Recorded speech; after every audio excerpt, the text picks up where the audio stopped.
I always listen to Carol and watch her and stole some of her wonderful comedic ideas. But maybe she'll tell you about her beginnings. Well, I was a student at UCLA, and I was in a class called Opera Workshop, but it was an offshoot of where we did musical comedy. And our professor, Jan Popper was his name. He and his wife were going to have a party in their honor in San Diego. And there were 9 of us in the class, and we were to work on scenes to get graded for the finals. And he said, why don't all of you kids come down to the party? It's going to be a black tie affair in San Diego, and do this, be the entertainment and do the scenes. Oh, yeah.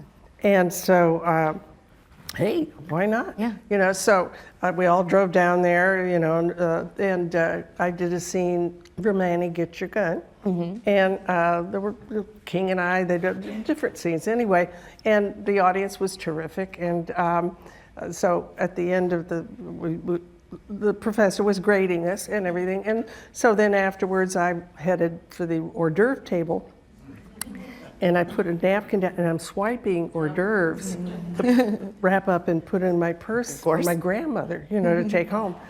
And there's a tap on my shoulder, and I thought, oh, God, I'm busted. Ooh, you know, and I turned around, and it was this gentleman and his wife, and they were very complimentary. And he said, so what do you want to do with your life? And I said, well, someday I want to go to New York and be on the stage, be in musical comedy. He said, why aren't you there now? And I said, well, I'm hoping to save up, you know. And I was a part-time cashier in a movie theater for 65 cents an hour, so I'm saving up to go to New York, you know. And he said, I'll lend you the money to go. And I thought it was the champagne talking. Yeah. And, you know, I said, oh, well, thank you. And his wife said, no, he means it, he means it. And he gave me his card, and he said, come down to my office next week, and I'll lend you the money to go to New York. I thought, whoa. So the following week, went down there. There was my boyfriend and I actually did the scene from Annie. And so he was talking to both of us. Yeah. So we both went down, and we were in his office, and he had a huge desk and a rug this thick, you know. And he said, so what do you really want to go to New York? You're really sincere about this? Yes. Yep. He said, okay. He said, I'm going to lend you the money to go to New York on. Mm-hmm. These are the stipulations. You must use this money to go to New York. You have to pay it, or if you can, pay it back in 5 years, no interest. Mm-hmm. You must promise to help others out the way I've helped you, or right. You know, give them a leg up somehow, yeah. And you must never reveal my name. Wow. And so he wrote out 2 $1,000 checks. Wow. And gave one to Don and gave one to me.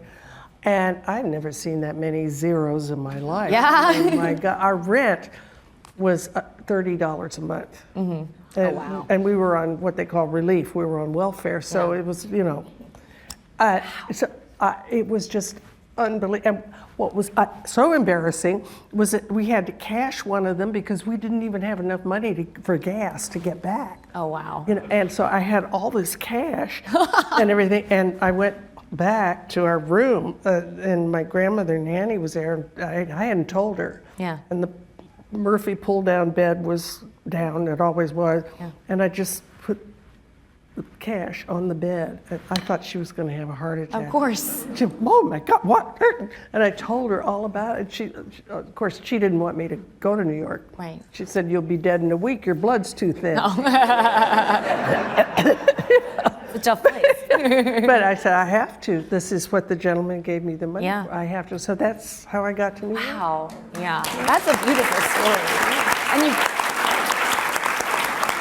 you've never revealed his name, right? I've never revealed his name, but years later, when I was doing my show, his wife called, and she said, "We'd love it if you and your husband could come down for lunch next Saturday at the marina in San Diego or La Jolla."